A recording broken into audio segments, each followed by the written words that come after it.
Hello बच्चों, let's read the question. CO2 molecule is not isostructural with option given are HgCl2, SnCl2, C2H2 and NO2.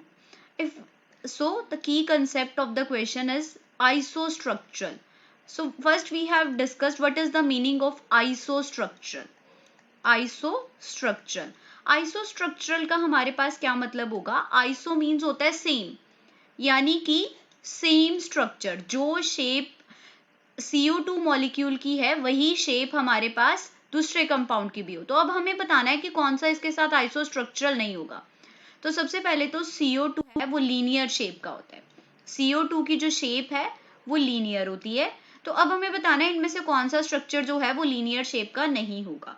अब अगर हम HgCl2 की बात करें, मर्क्यूरिक क्लोराइड की, तो वो भी लीनियर शेप एक्वायर करता है.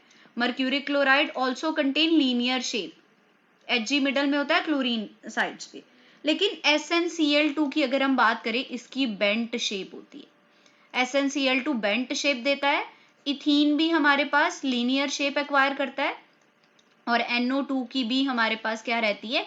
लीनियर शेप रहती है. तो उन्होंने हमसे क्या क्वेश्चन पूछा है? क्वेश्चन में है कि नॉट आइसोस्ट्रक्चरल. तो कौन सा आइसोस्ट्रक्चरल नहीं है? Tin chloride. Basically, this suggests that option B would be the correct answer. I hope you got the concept. All the best.